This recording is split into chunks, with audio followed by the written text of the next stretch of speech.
Hey, good morning, everyone. Welcome to our NetSuite Simplified webinar series. It's where our goVirtualOffice team takes one topic each month and we break it down. So we look at the insides of NetSuite a little bit and how, as consultants, we approach and navigate certain areas of functionality. So you may have been able to guess it. This month is year-end close. Quite timely, obviously. It's a detailed process that we're trying to demystify a little bit here. And so we've got a couple folks on the phone that are going to take you guys through some of the base aspects of approaching year-end close. And what we have in store is also there's a checklist that we'll be providing everyone at the end through an email to all the attendees. And that goes over some of that core steps to take for year-end close. Now, as we know, right, there's more than just a checklist to follow when it comes to year-end close. There's a lot of details in between each one of those lines. And so that's where we come in. We often recommend that a client goes through year-end close with us once through, learn some of the tricks of the trade, and be able to take it on going forward. So that's our topic for this month.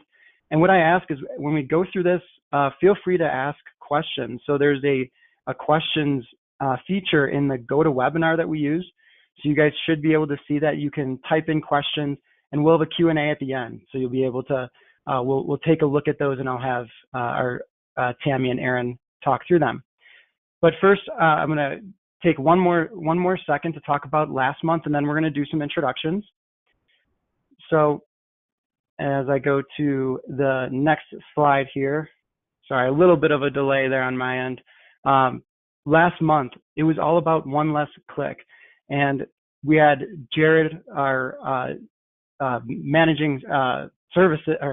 manager of development services and managing partner, wears a lot of hats, and Terry Nelson, one of our senior business consultants, talk about development, how to use custom development in NetSuite to automate and streamline some of your business processes or system processes.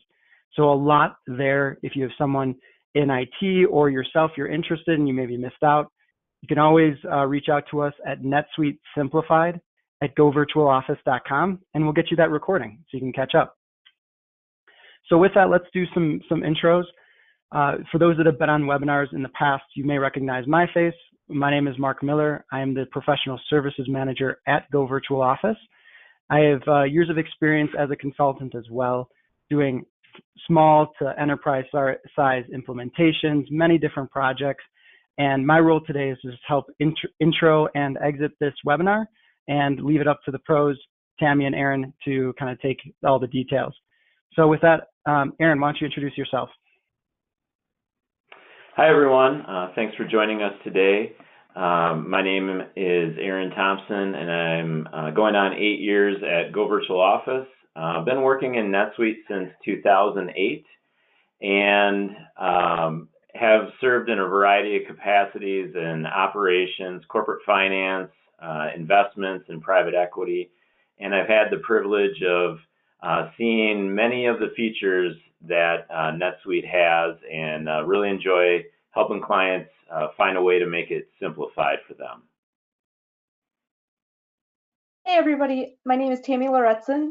I've been with goVirtualOffice, it'll be 4 years next month. I've done a variety of different projects, mostly focusing on financials and HR, but kind of get thrown into any project that we have here. So look forward to it. All right. Well, so what I'm going to do, I've got a couple more slides and then I'm going to pass it back to Aaron to talk about our core topics today. But I want to just cover a little bit about goVirtualOffice for anyone who is new to these webinars and is looking to learn a little bit more about us as well. So we are a NetSuite solution provider. We've been so for 15 years, so we've been doing this for quite some time. We were Partner of the Year last year in 2019, really in regards to our Suite Success implementations. And we've done hundreds of projects. You can see the numbers there for implementations, NetSuite just general projects. We support a ton of users and have seen a lot from industries to different functionalities in NetSuite, a lot. We've seen kind of across the spectrum. But what makes goVirtualOffice is so great. And you can probably see it from my smiles when I'm listening to Aaron and Tammy talk about how long they've been at GVO. We're a fun group. We're definitely from the Midwest. You'll be able to tell that. And if you were on some of our previous webinars, it may have been very obvious. Anyways, so to continue about our team a little bit, it translates also into how we support our clients. And they get a lot of support. And where that all starts is with our client success team. Each client has one senior business consultant that's assigned to them, someone who's got a ton of industry background and is able to sit down with our clients, talk through their strategic objectives and how to use NetSuite as a catalyst to achieve them, right? NetSuite is just a tool, but it's a really huge tool when it comes to bring our data into one place and being able to have that visibility to make the right decisions about your business. So that's the client success team. We also have execution teams, which is those that are in the detail. So a team of 3 individuals sticks with a client and they provide support, and it's all the hands to keyboard. So if they're doing configuration, if they're facilitating development with our dev team, or they are coming up with unique solutions for your business, they are the experts that have an industry background themselves, as well as a lot of NetSuite across the board. And then they're also supported by our development and data team. So we've got tons of developers. We've got QA. We've also have a data lead for data migrations. So a lot of different help there that they get when it comes to automating process or any data migrations. So that's a little bit about our team. And I'm going to pass it off to Aaron to talk about what we're going to cover today. Excellent. Thanks, Mark. So we're going to be going over the checklist for year-end close, and we're going to be talking about how we efficiently can close out your year. And we're going to give you the checklist. We're going to talk about tools, tips, and tricks. What we want to do is give you the ability, an extra sense of confidence that you can work smart through your year-end, work smarter rather than harder. And then, of course, we're going to email out the year-end close checklist to the attendees. And we thank you so much for your attendance.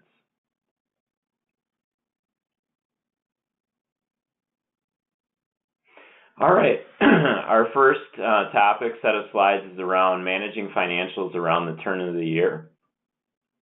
We'll go ahead and see on the next slide that we have a navigation tip. So if you are operating out of the administrator role, that's what we call classic, or if you're in one of the typical accounting roles, such as controller, that's part of the accounting center.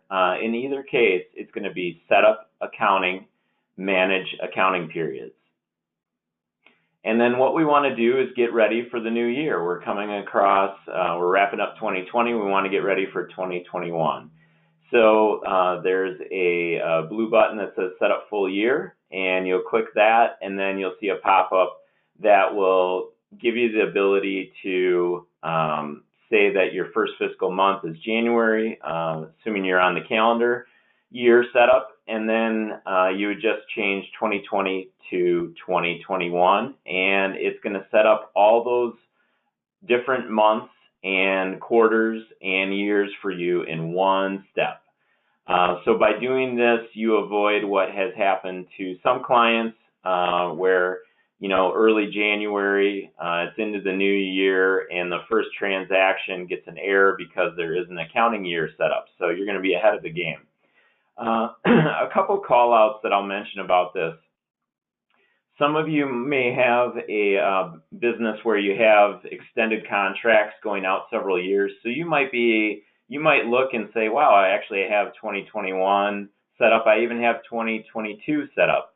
Then what you can do is just go ahead and set up that next year so that you're always ready, where you have that same extended duration ready for your business. So that would be the recommendation. The other call out I'll mention is that if you are multi-country, multi-currency, multi-NetSuite edition for countries, you may have what's called tax periods. And then what you can do is very similar, just set up accounting and set up new tax period, and then you complete this step and you're ready for that as well. All right, we'll move on to our next slide, and We've set up future periods, and now we want to manage our existing periods. If you are like many businesses, smaller businesses, the each individual month isn't as important as it is to get the annual close right. And if you're in this ballpark, what you can do is utilize a feature called Close Multiple Periods. So after you click Close Multiple Periods, you'll get a pop-up, and then let's say that you're really confident through October, still working on November, so you're going to close through October. By this one step, it's going to close every period prior and each of the individual checklist steps.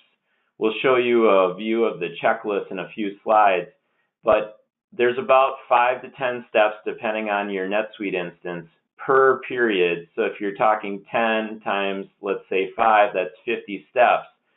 It'd be a lot easier to use this close multiple period. So we'd recommend that. What you'll see happen on our next slide is that we're going to have the periods. This is prior to doing close multiple periods. So in the period close column in the middle, we're not seeing anything. You may have, rather than unlock, you may have locks on some of your periods, but you probably have not closed them.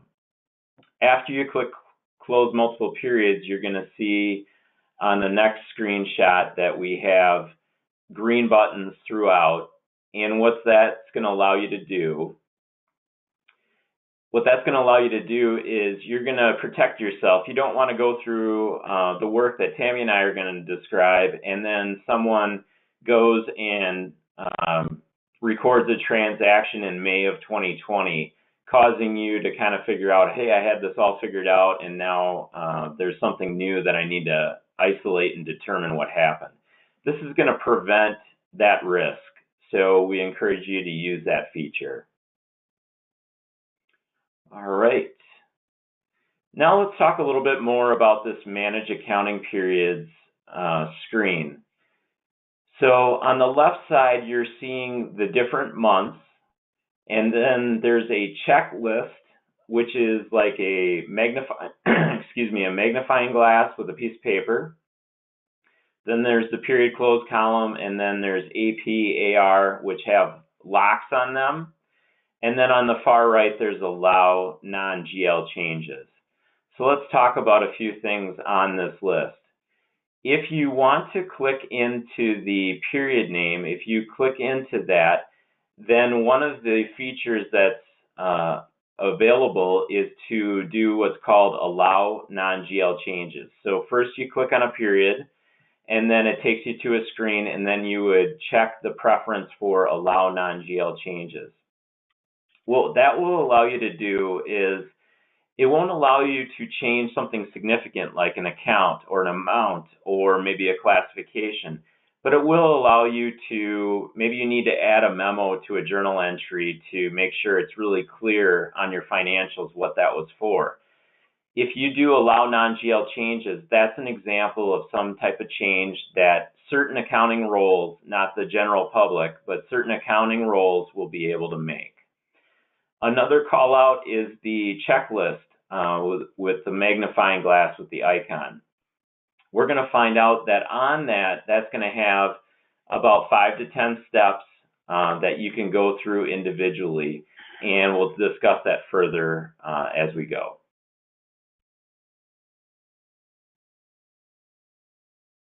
All right, now we're going to talk about the configuration. So some of the configuration that allows you to operate NetSuite the way that you would like to for your personal preferences or for your company preferences. So I always want to point out navigation tips. So classic or accounting role, it's setup accounting, and it's called accounting preferences. And there is a lot of options there, but this particular one is one of the first things you see on the first tab, which is called General. I want to point out a few things about this section. So the first one is the minimum period window size. It has a 2 there. We're going to see a pop-up that's going to show us what this does for us.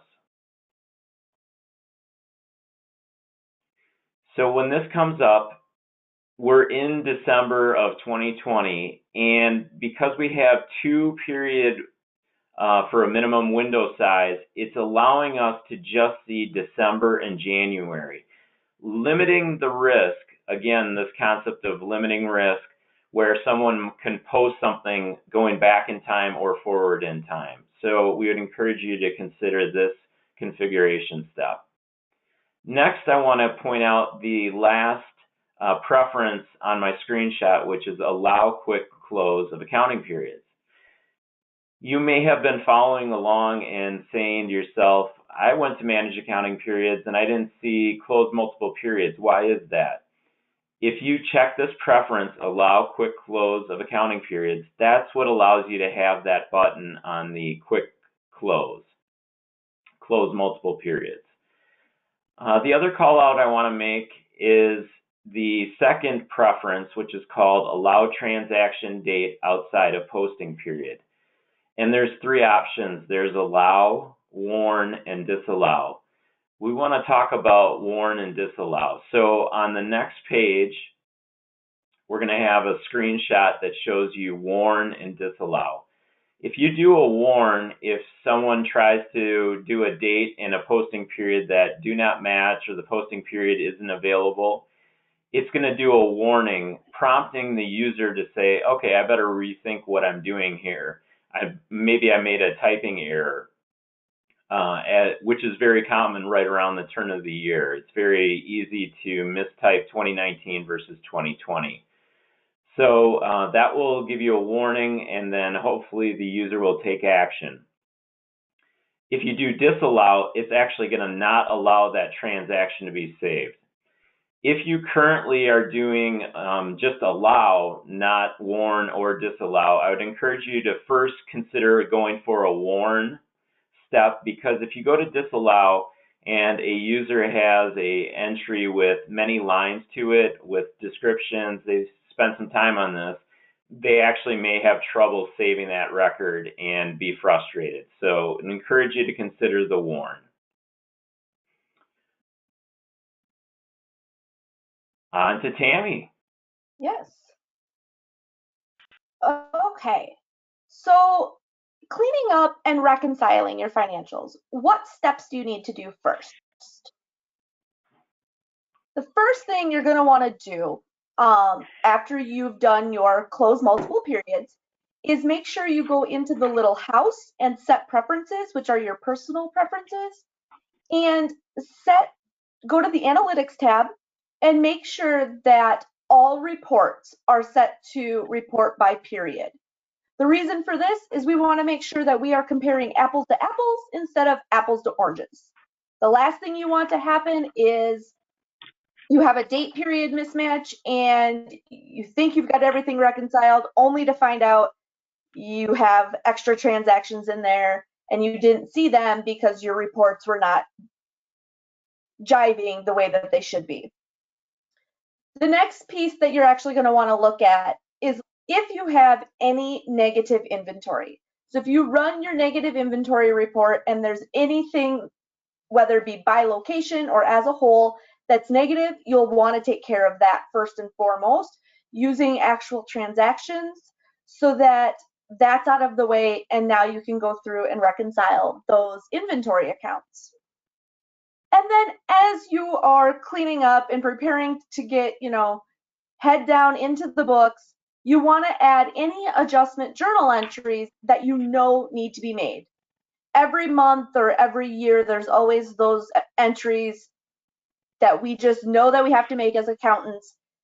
Get those in there. Make sure you don't forget those while you're trying to reconcile, and keep going from there. Okay. The next part, when you are cleaning up and starting your reconciliation for year end, is comparing your key accounts. These are your bank accounts, your accounts payable, your accounts receivable, your inventory accounts. You want to make sure that the report that is your supporting report, like your AR aging, matches your accounts receivable on your balance sheet. You want to make sure, you have your balance sheet. Your total for accounts receivable is the 8.9 million. So now you go run your AR aging, and you'll notice at the bottom here, it's as of this period. Usually with aging reports, this is one of those that you can run by date. Just want to call that out. And that amount that's circled or highlighted there is also the 8.9 million. Those match, you're good to go. You know that those tick and tie. You want to make sure assets equal liabilities. Your net income from your P&L also equals your net income on your balance sheet. Just making sure that everything ticks and ties and you know where those amounts are coming from. Okay. And here's a nice little letter to accounting from sales, operations, and Santa. The number one area we as accountants make entries is inventory, expense reports, fixed assets, because we need to make those numbers balance. However, in NetSuite, one key thing, make sure that you're always using true transactions. So for inventory, you can't just make an entry to the inventory asset account. Instead, you would need to do an inventory adjustment so that it runs through all of the process and hits all of the key components, adjusting your inventory value. Fixed assets, same thing, anything like that. You want to make sure that we're using true transactions, not just a journal entry. And then we have our lovely meme. I don't always turn in expense reports, but when I do, no receipts. Every accountant's worst nightmare at year end. And back to Aaron. All right, thanks, Tammy. In addition to making sure your balance sheet and your controlling accounts are supported with their summaries and their subledgers and they're reconciled, it's also really important to make sure that we're taking a look at our financial activity, that we've captured everything, we've captured it with the correct coding, the correct classification. So let's talk about financial trends and how that can impact your year end. The screenshot to the right is a income statement with the columns as periods. So the columns are lining up to the right. And one thing you may want to do is look through there, look through the sections, maybe identify things that stick out. So this particular account may stick out for you in your review. It's a rent warehouse, and probably something that would commonly be about the same amount, and we're noticing some discrepancies or differences than what we would expect. In June and July, there's 0, and then it bumps up to 1,000, goes to 10,000 for a few months, and then it's 0 as of the last month of the year. So this might be something that you might want to investigate. What is the right amount? Why is it deferring? Did we forget to record an expense in December, or forget to record a journal entry in December?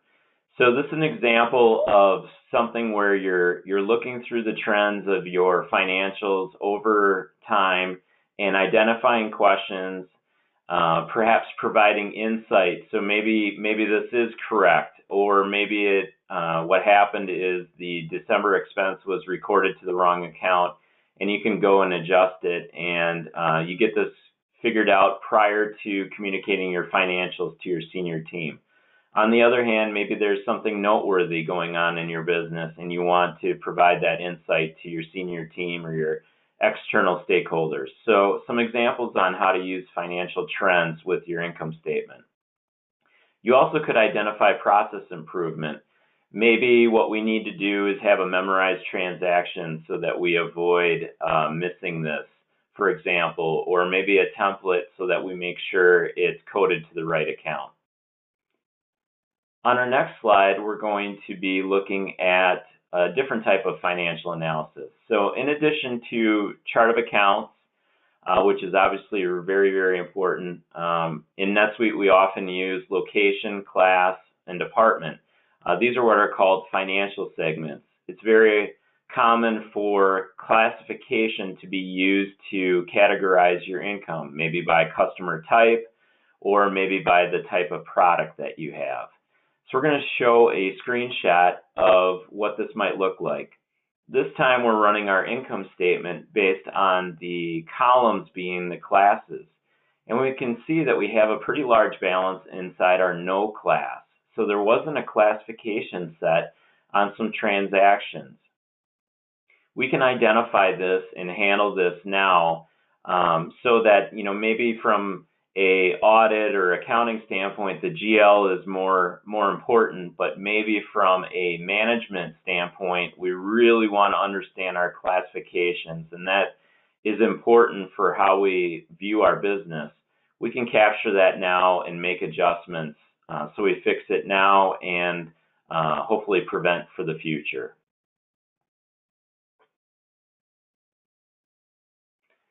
All right, we're starting to wrap things up. Let's go ahead and complete the checklist and close out the year in NetSuite. We're going to document our closing work.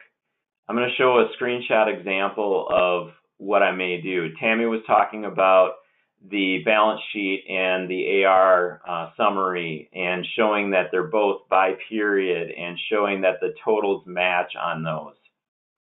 I would actually encourage you to document before you begin your heavy lifting with this year-end process, halfway through, and then, of course, at the end. It's really important to do that so that if some irregularity occurs, you're able to pinpoint when it happened much more easily if you've got that kind of documentation. Just avoids you from running into headaches. And then we're going to actually finish up the NetSuite checklist. So we're going to show you a view of the individual steps under that checklist. So when we click into each month, it kind of depends on your NetSuite account, but you're going to have at least 5 different subtopics as part of that checklist. And we could certainly use the quick close to close out our year. Or we could actually go through the steps and, maybe you haven't made a regular habit of closing out the year with as much of a robust approach, but maybe going forward, you can start to make some process improvement where you try and do this on a quarterly or maybe a monthly basis. And maybe you actually utilize the NetSuite checklist to complete that. That would obviously be the best practice. So we'd go ahead and that final step is to click close, and then after you've done that, it will actually put a green mark there, and 2020 is closed. But we have more slides for you.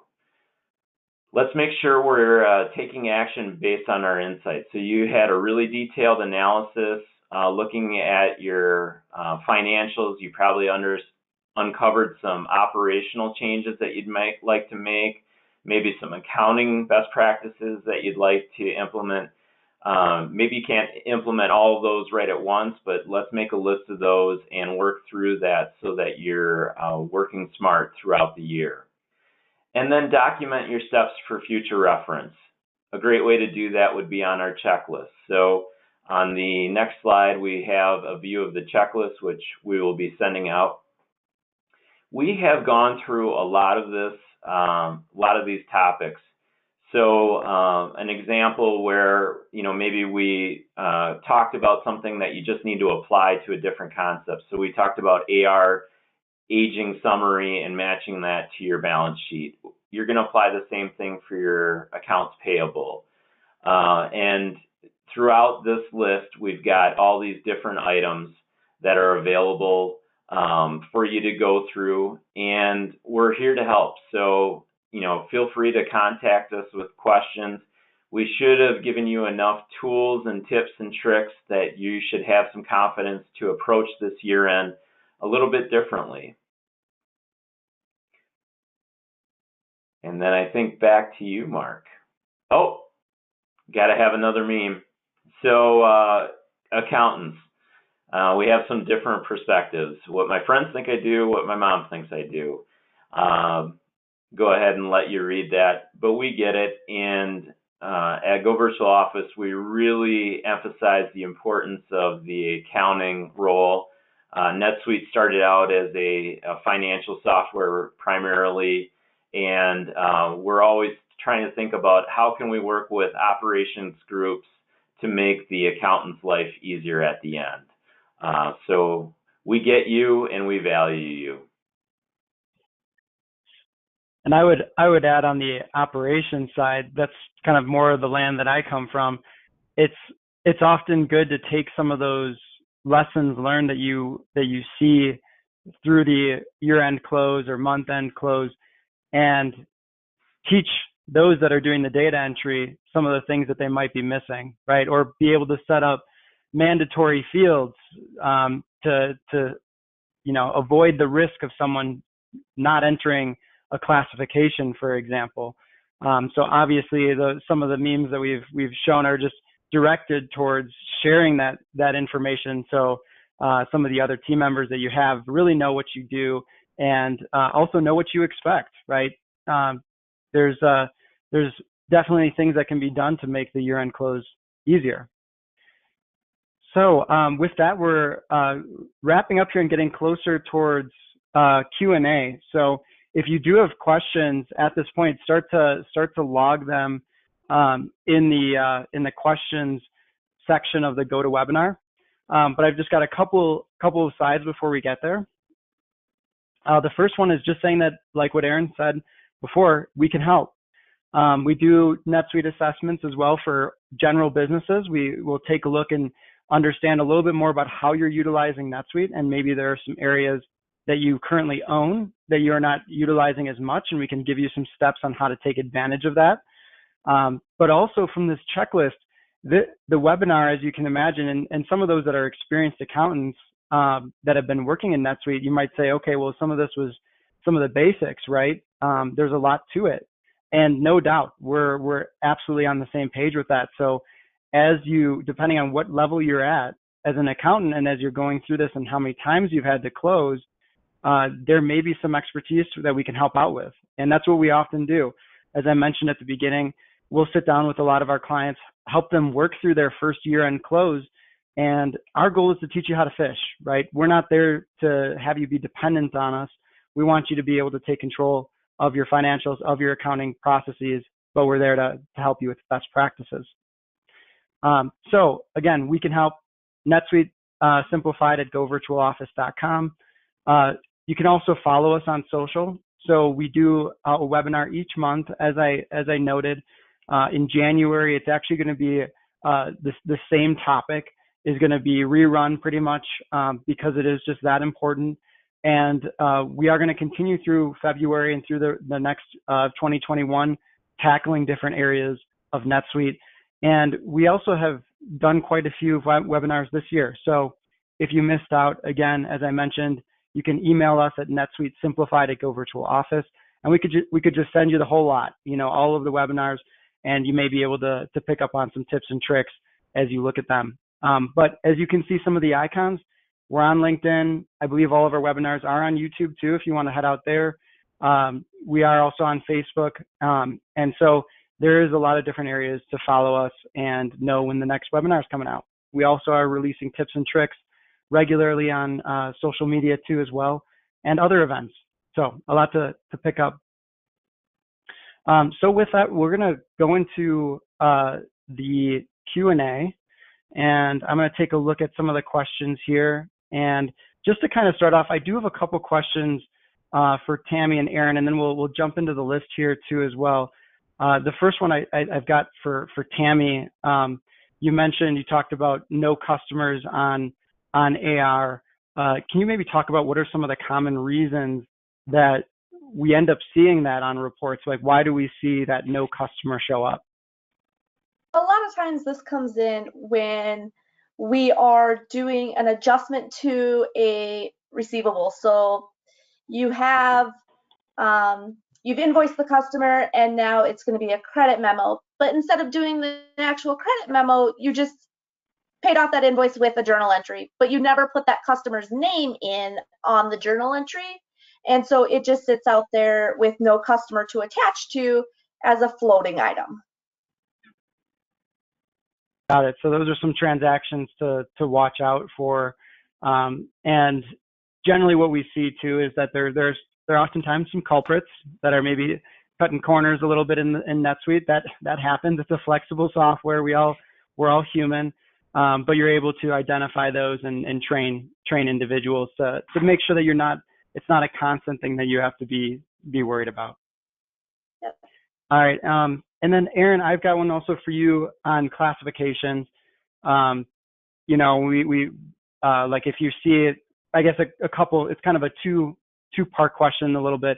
You know, when we see like income not being classified, one, how do you handle it when you see it, but also how do you prevent it? Great question, Mark. So we've got a situation where, like I showed, we have a balance in the no class, and classification is really important for our income. How do we handle that? And kind of two options, depending. If you drill into that and you realize there's just a few transactions, it might just be easiest to go ahead and correct those transactions and put the classification at the line level or the header level, most likely the line level. And then that'll get that corrected. Another option would be, if it's a lot of transactions, is to do some analysis to kind of support yourself. Kind of say, okay, I can tell that it's this product line or it's this type of customer is where we're having a gap. And then use that justification and then do a journal entry. And you actually do a journal entry to the same account, and it might be multiple lines. So income would be a credit when it's first hitting, and that went to no class. So then what you're going to do is a debit to that same GL account, and then you're going to do a credit to the same GL account, but then you're going to actually specify the classification. And let's say you had three different classifications you needed to spread it out to, you would just do multiple lines on that credit to match the debit that you're doing. And then as far as preventing for the future, obviously the analysis to understand why it's happening, is it certain users, is it certain customers, is it certain products? And that's gonna be your first step. Kind of figure out, okay, why is this happening? Is it happening always, or is it just happening in a few situations? And what's really great is if it's maybe based off of your products, maybe there was just a classification missing on an item. That would be very easy to correct, and it will correct going forward for you on all go forward transactions. If it's not that simple, maybe what you need to do is think about having like an allocation module where you are going to have a no classification situation. Maybe you understand, well, if I'm in this person's shoes that entered this transaction, I understand why they didn't pick a classification. Maybe you set up a shared classification, and then on a routine basis, you run a journal entry through an allocation module to allocate that out. Or another option would be to do an exception alert. So you can set up a save search with certain criteria to identify that no class situation. And then you can set up a reminder, or you can have an email go to you as well. Those are some options on how to prevent and handle that in the future. Yeah, and one of the things that we often do in general for a new implementation, and something that if you guys haven't done, maybe worth stepping through, is really truly understanding how you want your classifications to work for you. We see businesses track them at the header of transactions or at the line detail, obviously giving you different levels of granularity as needed for your business, but stepping through and knowing what is your expectation per different transaction type. And if you list that out, that's something very easily communicated to the rest of your team to avoid some of those gaps that Aaron mentioned. But there's also, like Aaron said, some fallout reports, save searches that you can use to help catch those, as well as making fields mandatory also. Can't go wrong with that at times. But you do want to be careful if you've got a lot of development in your environment. Always make sure before you make something mandatory that you check with your developer if you've got anything out there. Okay, so we do have a couple questions, and the first one is there's a little bit to it. So I'm going to read through it. It's from Douglas. And it's kind of a scenario. So overall, I'm just going to read through it, and I'll go through it again just to kind of give the Aaron and Tammy some time to absorb. So the question is, if close 2020 year, so year-end close for 2020, the tax advisor wants adjustments in preparation of 2020 federal returns. So a tax advisor wants adjustments in preparation of 2020 federal returns. What is the best way to handle this? Do we lever, or do we use December open? Do we leave December open until tax return is finalized? Or do we close it first and then reopen prior to year?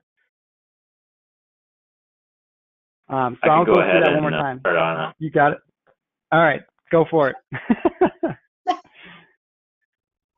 We do come across this pretty often. So the question is, just to restate, you have a need to close your financials, but you know you're going to have to reopen them for some transactions.